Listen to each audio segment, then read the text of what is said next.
Subscribe करें हमारे YouTube channel को एवं नोटिफिकेशन के लिए बेल आइकन दबाएं।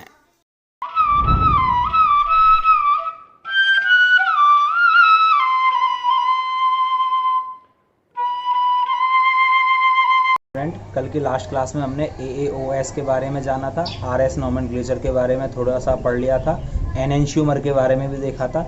आज की क्लास में हम इससे रिलेटेड कुछ क्वेश्चंस करेंगे तथा मीसो कंपाउंड के बारे में भी जानेंगे।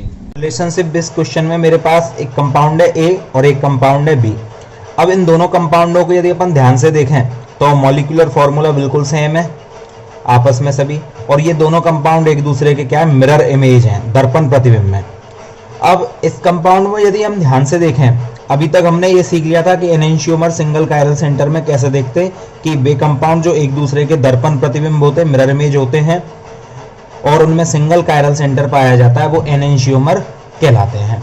अब देखो इसमें एक चीज और ध्यान देने की है, जैसे इसमें Cl और H, यदि मैं Cl को यहाँ ले आऊँ और H को यहाँ ले आऊँ तो यही हो रहा है यहाँ पर।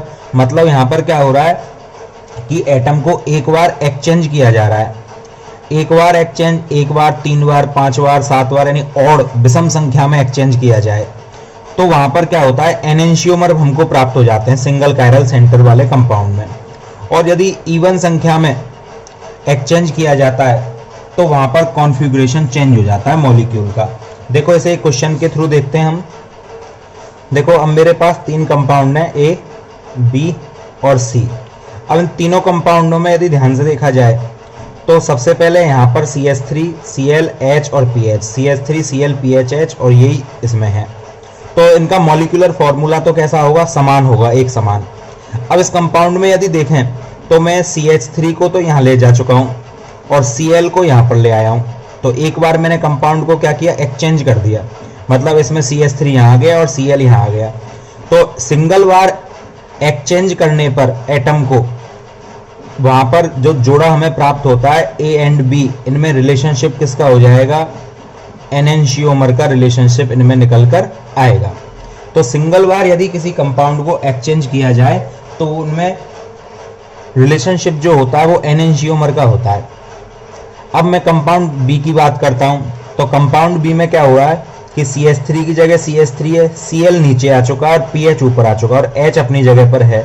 मतलब मैंने यहां पर भी क्या कर दिया, एक्सचेंज कर दिया।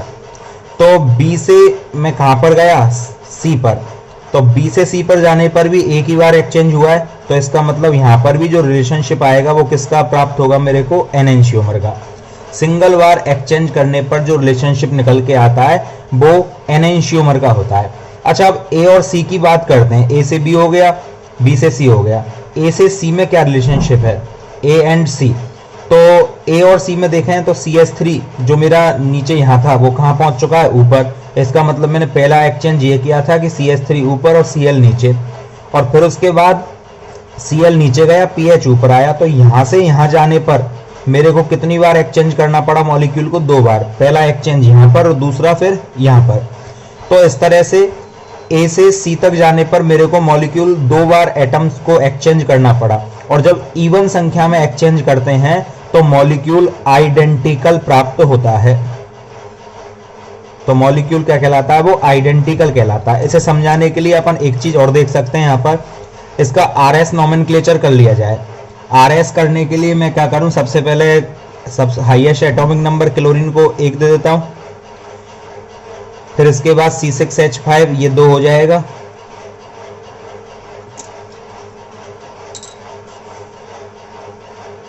CH3 3 और हाइड्रोजन 4। तो 4 को इग्नोर करते हुए 1 से 2, 2 से 3 की तरफ यदि हम चलें तो ये क्या बना रहा है, S रोटेशन बनेगा। लेकिन हॉरिजॉन्टल पर 4 ग्रुप आ रहा है तो S का क्या हो जाएगा, R हो जाएगा। ठीक है, ट्रिक याद रखना। नेक्स्ट कंपाउंड B में हम देखें तो 1 नंबर क्लोरीन था, 2 नंबर फेनिल ग्रुप था, 3 नंबर CH3 और 4 नंबर हाइड्रोजन। 1 से मैं किधर जाऊं, 2, 2 से 3, तो ये रोटेशन क्या बनाएगा, R। और ये यदि R बनाएगा तो हॉरिजॉन्टल पर ही, क्षैतिज पर ही चौथा ग्रुप है। क्षैतिज पर यदि चौथा ग्रुप है तो चेंज हो जाता है, तो R का क्या हो जाएगा, S। और सिचुएशन नंबर 3 में देखें तो 1 number chlorine, 2 number phenyl, 3 number methyl और 4 नंबर हाइड्रोजन। 1 से मैं किधर जाऊं, 2, 2 से किधर जाऊं, 3, तो ये क्या बना रहा है S, लेकिन हॉरिजॉन्टल पर H आ रहा है तो ये क्या हो जाएगा S का R। अब ध्यान से देख सकते हैं कि R से S हुआ, चेंज हो गया, चेंज हो जाए तो एनेंशियोमर। R से R रहा, A से C पर जाने पर R से R कोई चेंज नहीं हुआ, मतलब सेम है बिल्कुल, तो ये क्या कहलाएंगे आइडेंटिकल कहलाएंगे। तो जब रोटेशन में चेंजेस ही नहीं आए, R का R रहे S का S रहे तो वहां आइडेंटिकल होता है, और यदि चेंज हो जाए सिंगल कायरल वाले में तो वहां पर क्या हो जाता है एनेंशियोमर का जोड़ा बन जाता है। तो और एक्सचेंज होने पर यानी विषम संख्या में एक्सचेंज होने पर जो कॉन्फ़िगरेशन होता है वो इन्वर्ट यानी कि उल्टा हो जाता है। और यदि एक्सचेंज कैसा हो, इवन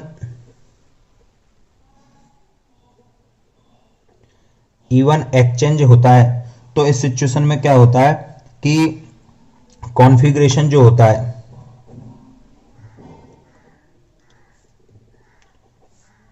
आइडेंटिकल प्राप्त हो जाता है, कॉन्फ़िगरेशन आइडेंटिकल रहता है। तो हमें यहां पर ध्यान देना है कि यदि ऑड एक्सचेंज यानी विषम संख्या में 1, 3, 5, 7 बार एक्सचेंज करोगे एटम्स को तो इन्वर्ट यानी कि उल्टा हो जाएगा, R का S, S का R। और यदि सम संख्या में करोगे तो वो कैसा रहेगा आइडेंटिकल, मतलब बिल्कुल समान रहेगा ग्रुप। ठीक है, तो ये बात अपन को ध्यान रखनी है। देखो अब हम रिलेशनशिप वाले कुछ क्वेश्चन करते हैं कि इनमें आपस में क्या रिलेशनशिप है, ये एनेंशियोमर होंगे, आइडेंटिकल होंगे या कैसे मॉलिक्यूल ये हैं। क्वेश्चन नंबर 1 है मेरे पास।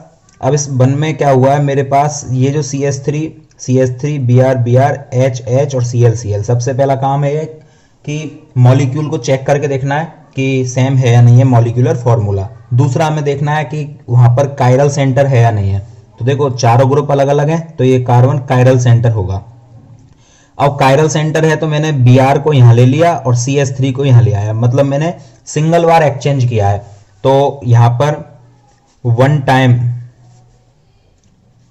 एक्सचेंज हुआ है और वन टाइम एक्सचेंज हो जाता है तो वहां पर रिलेशनशिप क्या निकल के आता है, एनेंशियोमर का रिलेशनशिप निकल के आता है। तो ये आपस में एनेंशियोमर होंगे क्वेश्चन नंबर 1 में दोनों। क्वेश्चन नंबर 2 में हम देखें तो क्वेश्चन नंबर 2 में देखो मेरे पास है CH3 Cl H और Br, मॉलिक्यूलर फॉर्मूला सेम है और कायरल सेंटर है, चारों ग्रुप अलग अलग हैं। यहां पर देखो Br इस जगह पर है, यहां पहुंच चुका है, H इधर आ चुका है। तो हो सकता है मैंने पहली बार एक्सचेंज ये किया हो क्योंकि H की पोजीशन देखो चेंज है। जब ये एक्सचेंज किया होगा तो H यहां पर और Cl यहां आ गया होगा, तो H तो पहुंच गया। अब यहां पर तो Cl आएगा और यहां चाहिए Br, तो जब Cl यहां आ चुका होगा उसके बाद मैंने इस Cl को क्या किया होगा, यहां से फिर एक्सचेंज किया होगा, तो Cl यहां आ जाएगा और Br यहां आ जाएगा। तो कितनी बार एक्सचेंज होगा यहां से यहां पहुंचने में मेरे को, तो 2 बार एक्सचेंज किया मैंने। और 2 बार एक्सचेंज करने का मतलब यहां पर ये दोनों मॉलिक्यूल क्या हो जाएंगे, आइडेंटिकल हो जाएंगे। ठीक है, और इसे समझने के लिए RS भी निकाल सकते हो इसका, जिससे और क्लियर हो जाए। हालांकि एक्सचेंज से ही करने पर थोड़ी जल्दी होगा, RS से करना चाहो तो उससे भी कर सकते हो। RS से करने पर number 1 bromine, number 2 chlorine, number 3 CH3 और नंबर 4 H। 1 से मैं कहा जाऊंगा 2 से 3, तो ये क्या बना रहा है, S बना रहा है और हॉरिजॉन्टल पर H मतलब चौथा ग्रुप आ रहा है, तो ये क्या हो जाएगा R। ऐसे ही 1 2 3 और ये 4। 1 से मैं किधर जाऊंगा 2 से 3, तो ये S और हॉरिजॉन्टल पर चौथा ग्रुप आ रहा है तो ये भी R, और R से R मतलब सेम हो गए। और सेम होने का मतलब क्या हो गया, ये आइडेंटिकल होंगे, ना कि एनेंशियोमर का रिलेशनशिप इनमें होगा। क्वेश्चन नंबर 3 को देखें। क्वेश्चन नंबर 3 में देखो ये एक मैंने वेज दे दिया, CH3 की जगह CH3 है, Cl Br की जगह Br आ चुका है और H की जगह H आ चुका है। तो यहां पर हम देखते हैं कायरल सेंटर तो इसमें है। अब Br मेरा यहां से कहां पहुंच चुका है, पीछे की साइड, और H कहां आ चुका है, आगे की ओर। तो इसका मतलब ये दोनों आपस में एक्सचेंज हो जाएंगे और सिंगल टाइम एक्सचेंज हो रहा है, तो 1 टाइम एक्सचेंज यहां पर हो रहा है। और 1 टाइम एक्सचेंज होता है तो वहां पर वो रिलेशनशिप क्या कहलाता है, एनेंशियोमर का रिलेशनशिप वहां पर कहलाता है। क्वेश्चन नंबर 4 में भी देखें हम, तो सबसे पहले कायरल सेंटर है या नहीं, तो Cl से Cl, H से H, और इधर ये पूरा ग्रुप सेम है। अब इधर से देखें तो HCl, इधर डबल बॉन्ड वाला कार्बन है, इधर सिंगल बॉन्ड, तो कायरल सेंटर तो है। और कायरल सेंटर है, एक क्वेश्चन ये हो जाए कंप्लीट, उसके बाद हम कुछ कायरल सेंटर काउंट करने वाले क्वेश्चन भी करेंगे। मल्टीपल कायरल पढ़ेंगे पहले, उसके बाद कुछ कायरल सेंटर काउंट करने वाले क्वेश्चन भी करेंगे, जिससे कायरल सेंटर कैसे कैलकुलेट किए जाते हैं वो भी आपको पता चल जाएगा। देखो अब मेरे पास यहाँ पर मैंने क्या किया है, H को तो मैं नीचे ले आया हूँ और Cl को ऊपर ले गया हूँ, तो सिंगल टाइम एक्सचेंज हुआ है, और सिंगल टाइम एक्सचेंज होता है तो वहां पर रिलेशनशिप क्या निकल के आता है, एनेंशियोमर का। तो ये भी आपस में क्या कहलाएंगे, एनेंशियोमर कहलाएंगे। क्वेश्चन नंबर 5 में देखें, CH3 की जगह CH3, H की जगह H, Me की जगह Me और Cl की जगह Cl। अब आपको ये लग रहा होगा कि ये H यहाँ चला गया और Cl ऊपर चला गया, तो सिंगल टाइम एक्सचेंज हुआ है और ये एनेंशियोमर होगा, तो ये एनेंशियोमर नहीं होगा। पहली बात तो क्यों नहीं होगा एनेंशियोमर, क्योंकि ये जो Me है, Me का मतलब क्या होता है, Me का मतलब मैथिल ग्रुप ही होता है, Me और CH3 एक ही बात है, और जब सेम ग्रुप आ जाते हैं किसी कंपाउंड पे तो वहां पर कायरल सेंटर होता ही नहीं है, तो यहाँ पर नो कायरल सेंटर या कायरल कार्बन। और जब कायरल कार्बन नहीं होते तो इस कारण ये क्या कहलाएंगे, आपस में आइडेंटिकल मॉलिक्यूल कहलाएंगे, बिल्कुल एक जैसे मॉलिक्यूल होंगे, तो एनेंशियोमर ये नहीं होंगे, आइडेंटिकल कहलाएंगे। क्वेश्चन नंबर 6 में देखें, कायरल सेंटर है या नहीं है, तो ये CH3, इधर CH डबल बॉन्ड वाला, इधर CH2, तो CH2 और CH अलग अलग आ गए, ये मिथाइल ग्रुप, और एक यहाँ पर क्या लिखा हुआ है, हाइड्रोजन। क्यों लगा हुआ है हाइड्रोजन, कार्बन की वैलेंसी 4 होती है, तो 1 2 3 और 4। अब इसमें हम देखें कि ये H जो इन द प्लेन था और CH3 आउट ऑफ प्लेन है, डार्क लाइन का मतलब आउट ऑफ प्लेन और डॉटेड लाइन का मतलब इन द प्लेन। अब ये क्या है, उल्टे हो चुके हैं। उल्टे कैसे कि CH3 की जगह तो H जा चुका है और H की जगह CH3, तो अपोजिट हो गया, एक बार एक्सचेंज हुआ, और एक बार एक्सचेंज होने का मतलब यहाँ पर कौन सा रिलेशनशिप आएगा, एनेंशियोमर का रिलेशनशिप इनमें निकल के आएगा। क्वेश्चन नंबर 7 ध्यान से देखें, क्वेश्चन नंबर 7 को। तो क्वेश्चन नंबर 7 में 2 कार्बन है मेरे पास, इसको मैं कुछ समझाने के लिए ऐसे लिख लूँ एक बार आपके लिए कि एक CH3 लगा हुआ है, एक फ्रंट कार्बन पर H है और फिर Cl है, और बैक कार्बन पर एक PH लगा हुआ है और एक H है और दूसरा भी H है। तो अब ध्यान से देखो कि फ्रंट कार्बन जो है उस पर CH3, H और Cl तीनों ग्रुप अलग, और इधर से ये ग्रुप भी बिल्कुल अलग हो गया क्योंकि ये पूरा समूह गिना जाएगा। और इस कार्बन पर देखें तो H और H 2 ग्रुप सेम हो गए, तो बैक कार्बन तो कायरल नहीं है, लेकिन फ्रंट कार्बन तो क्या है, कायरल सेंटर है। ठीक है, तो इसमें एक ही कायरल सेंटर उपस्थित है, 2 नहीं है। अब हुआ क्या है कि यहाँ पर H था और यहाँ पर मेरे पास Cl था, और यहाँ पर क्या हो चुका है, Cl तो यहाँ आ चुका है और H यहाँ जा चुका है। देखो, जबकि पीछे तो बिल्कुल सेम है ही, उनमें तो एक्सचेंज का कोई मतलब ही नहीं है। तो सिंगल टाइम एक्सचेंज हुआ है यहाँ पर, और सिंगल टाइम एक्सचेंज हुआ है तो ऐसी स्थिति में क्या होगा, ये एनेंशियोमर का रिलेशनशिप आपस में शो करेंगे। ठीक है, और फ्रंट कार्बन ही इसमें कायरल सेंटर है, बैक कार्बन कायरल सेंटर नहीं है। क्वेश्चन नंबर 8, क्वेश्चन नंबर 8 में ध्यान से देखें, सबसे पहले तो पता करें कायरल सेंटर है या नहीं है। तो इधर CH2 CH C और इधर CH2 CH2 CH2।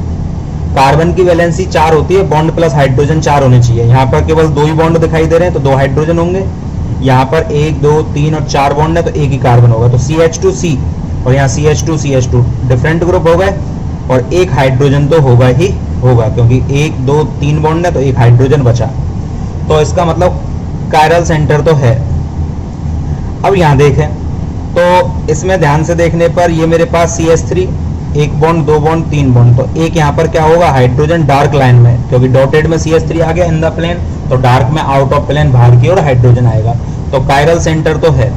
अब कायरल सेंटर में देखा जाए तो H डॉटेड में CH3 डार्क में, देखो ध्यान से उल्टा हो चुका है, CH3 डॉटेड में चला गया, H डार्क में, तो सिंगल टाइम एक्सचेंज हुआ। मतलब ये वाला जो कार्बन है, ये कार्बन क्या है, आपस में चेंज हो रहा है। ठीक है, अब दूसरी बात देखें, यहाँ पर सिंगल टाइम एक्सचेंज हो चुका है। अब ऊपर से देखें तो इस वाले कंपाउंड को देखो, ये ऑक्सीजन इधर आ चुका है, तो यहाँ से देखें इस जगह से, तो मैंने इस मॉलिक्यूल को भी क्या किया, पलट दिया।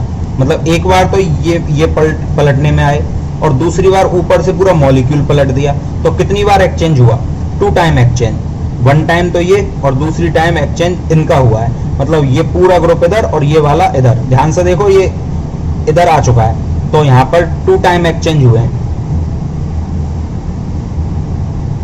और 2 टाइम जब एक्सचेंज होते हैं तो वहां पर रिलेशनशिप किसका निकलता है? आइडेंटिकल का रिलेशनशिप निकलता है मॉलिक्यूल्स के बीच में। क्वेश्चन नंबर 9 को चेक करें। क्वेश्चन नंबर 9 में मेरे पास, पहले तो चेक करता हूं मैं कायरल सेंटर है या नहीं है। तो देखो ये CH3 इधर H होगा ही होगा, तो 2 ग्रुप अलग हो गए। अब इधर से देखो, एक और एक 2 बॉन्ड है, 2 हाइड्रोजन होंगे, कार्बन की वैलेंसी 4 होती है, तो CH2 CH2 CH2, इधर से भी CH2 CH2 CH2, मतलब यहां से देखो आप, तो ये ऊपर का ग्रुप पूरा सेम, नीचे का ग्रुप पूरा सेम है, तो इसका मतलब सेम ग्रुप आ जाते हैं, तो वहां पर कायरल सेंटर नहीं होता, तो नो कायरल सेंटर। और जब कायरल सेंटर नहीं है तो मॉलिक्यूल को क्या कहना पड़ेगा मेरे को? मॉलिक्यूल आइडेंटिकल होगा।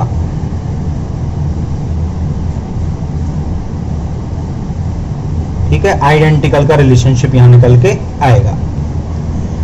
तो ये तो हमने सिंगल कायरल सेंटर में रिलेशनशिप निकाला था। अब हम नेक्स्ट टॉपिक पढ़ते हैं हमारा multiple chiral centre. Multiple chiral का मतलब क्या होता है कि मोर देन 1 कायरल सेंटर, मतलब एक से ज्यादा कायरल सेंटर यदि हैं तो उसको मल्टीपल कायरल कहा जाता है। एक से ज्यादा, 2 हो, 4 हो, 5 हो, 10 हो, वो सब क्या कहलाएंगे? मल्टीपल कायरल कहलाएंगे। तो मल्टीपल कायरल का मतलब है कि जहां पर एक से ज्यादा कायरल सेंटर उपस्थित होते हैं। अब एक बात ध्यान देने की है कि यदि सिंगल कायरल है तो वो ऑप्टिकली एक्टिव होगा ही होगा। ठीक है, 1 कायरल है तो वो ऑप्टिकली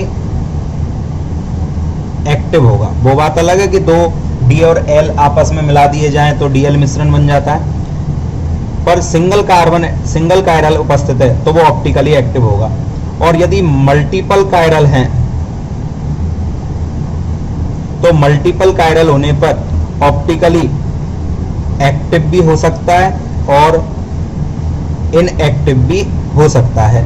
ये बात अपन को ध्यान रखनी है, दोनों ही सिचुएशन बन सकती हैं, एक्टिविटी की और इनएक्टिविटी की। चेक करके देखते हैं कि क्या ये बात सही है कि ऑप्टिकली इनएक्टिव हो भी सकता है या नहीं हो सकता, तो और कैसे हो सकता है यदि होगा तो देखो, इसके लिए मैं एक एग्जाम्पल के थ्रू आपको समझाता हूं। मान के चलो मैं यहां पर एक ग्रुप ले लेता हूं,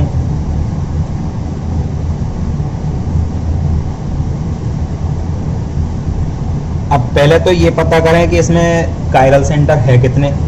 तो देखो, इस कार्बन को चेक करते हैं, इधर H, इधर Cl, इधर CH3 और इधर से ये पूरा ग्रुप गिना जाएगा इस कार्बन से।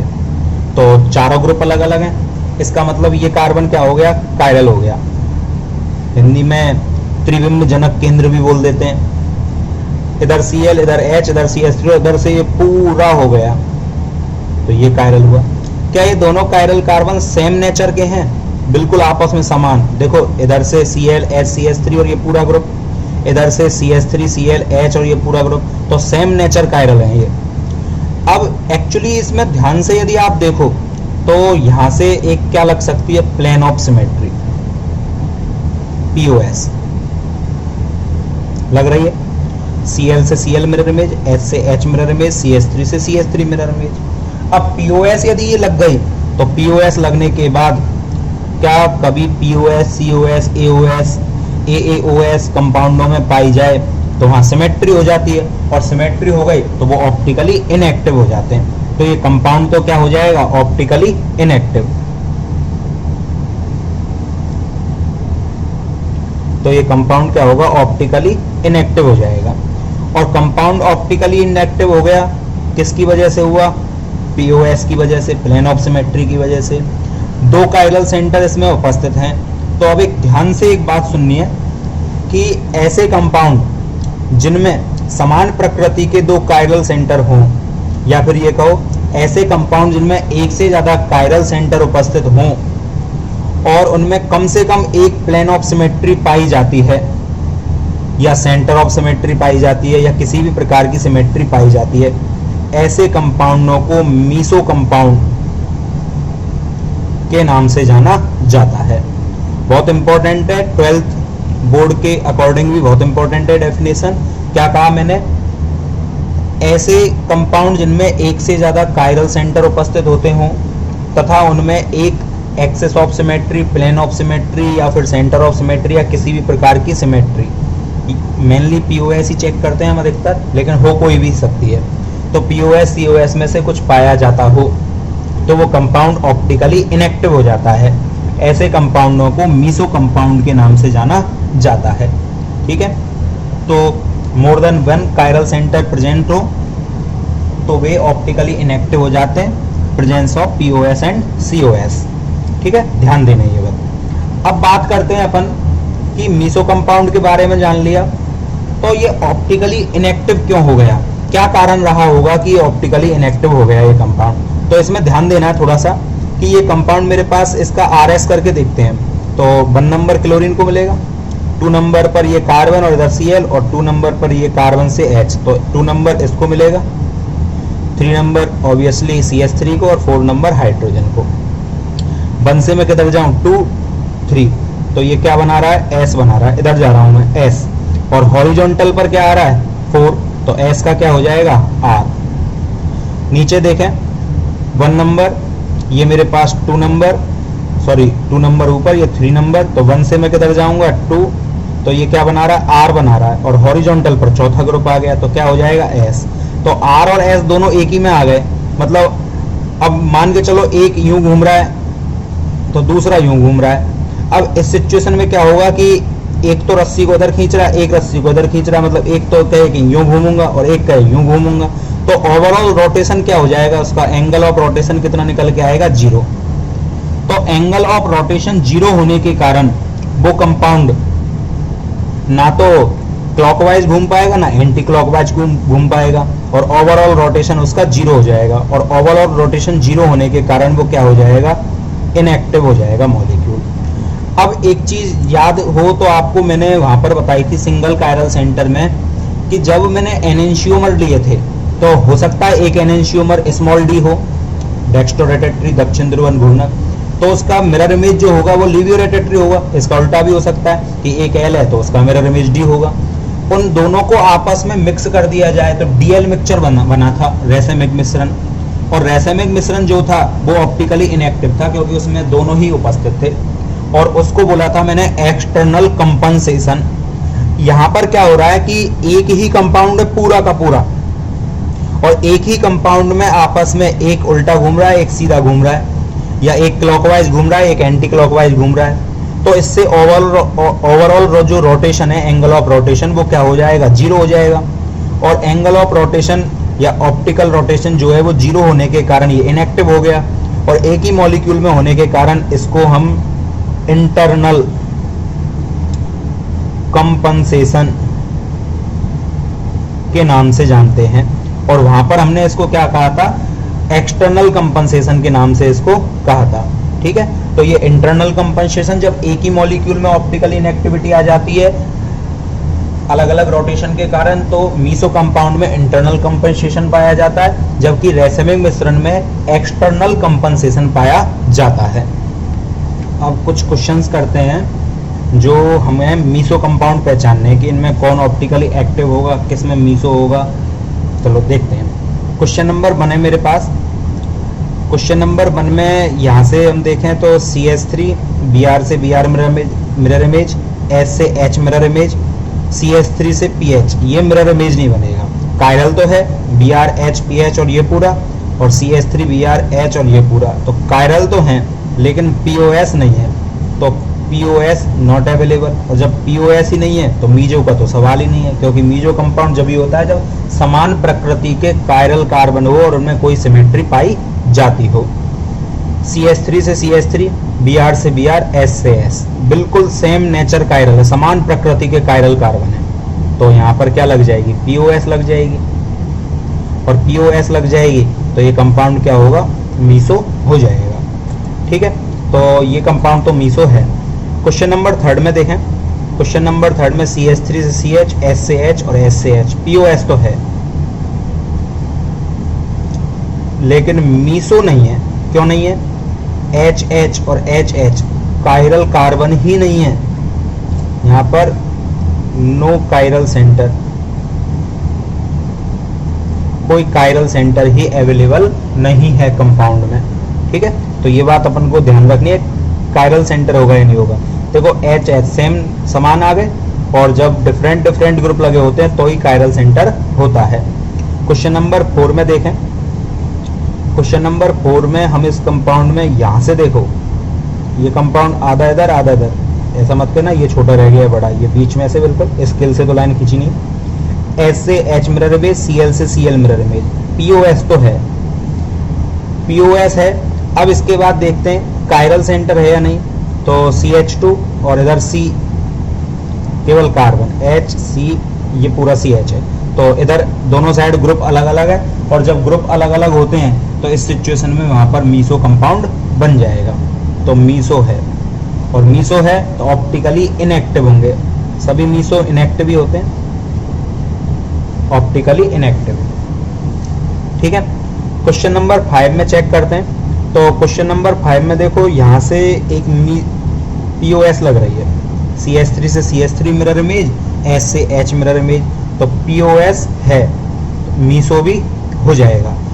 कायरल सेंटर भी है, क्यों है, इधर CH2 है, इधर देखो C रह गया CH, तो अलग अलग ग्रुप है, इनएक्टिव होगा। क्वेश्चन नंबर 6 में इन क्वेश्चनों को तुम पॉज लेकर पहले खुद भी उतार के कर सकते हो, और उसके बाद इन आंसरों को मैच करें, समझ में थोड़ा ज़्यादा आएगा।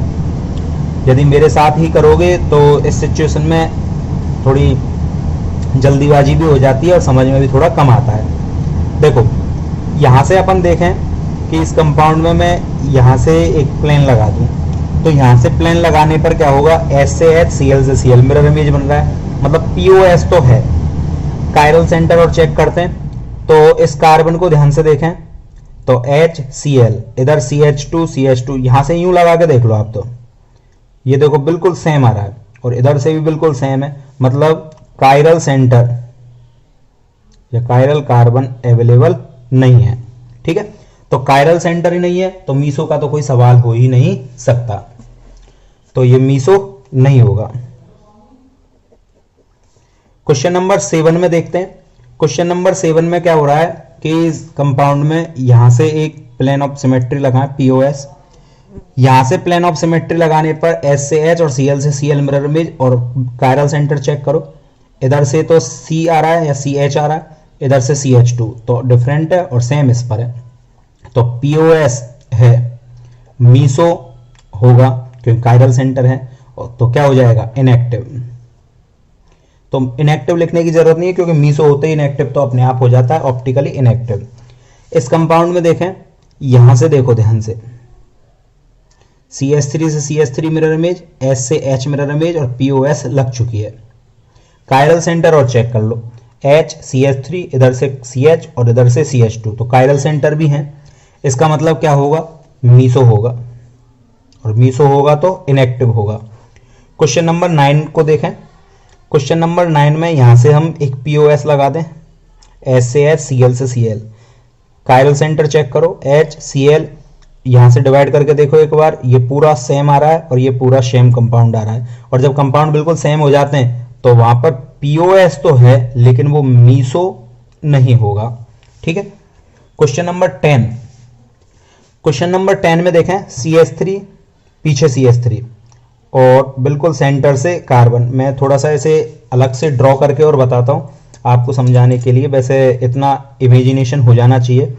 देखो इसको इस तरह से लें कुछ अपन, ये फ्रंट कार्बन का CH3, इधर H और इधर मैंने ले लिया Cl, बैक कार्बन में नीचे CH3 है, ऊपर मेरे पास कौन हो जाएगा, लेफ्ट में H और राइट में मेरे पास हो जाएगा, उल्टा ले रहा हूं मैं, लेफ्ट में Cl होगा बैक कार्बन में और राइट में क्या हो जाएगा, H हो जाएगा। ये इसका सेंटर है।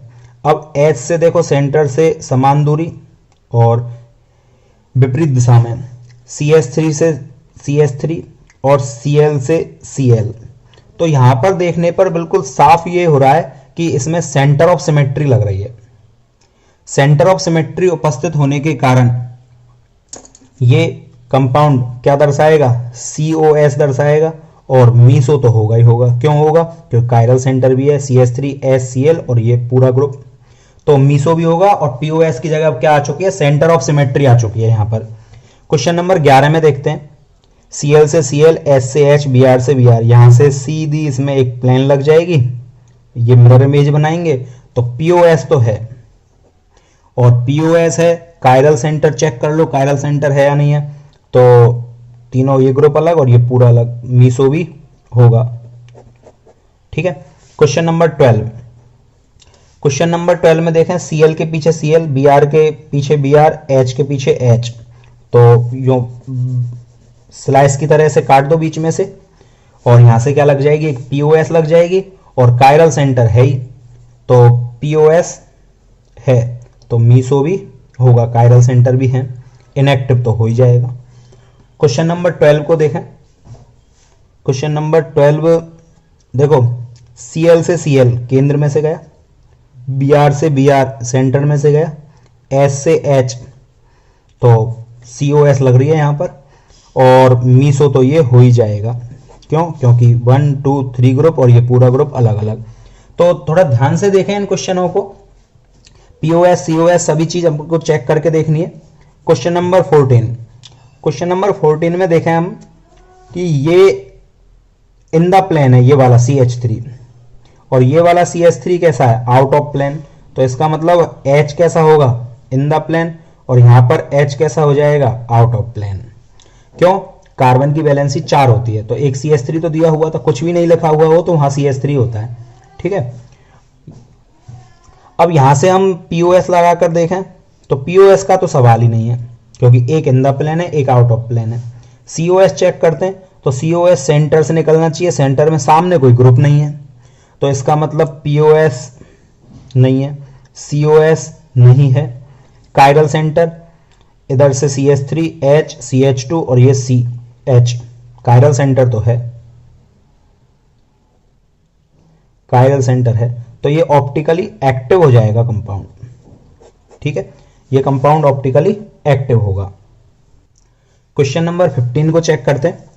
देखो, इस कंपाउंड में ये आउट ऑफ प्लेन है CH3, इधर भी आउट ऑफ प्लेन है, तो यहां से एक प्लेन ऑफ सिमेट्री लग रही है, और प्लेन ऑफ सिमेट्री यदि यहां लग रही है तो कायरल सेंटर और चेक कर लेते हैं। इधर CH, इधर CH, लेकिन डबल बॉन्ड, और यहां डबल बॉन्ड नहीं है, तो डिफरेंट कार्बन है, कायरल सेंटर तो है, और कायरल सेंटर है तो POS है, मीसो भी क्या होगा?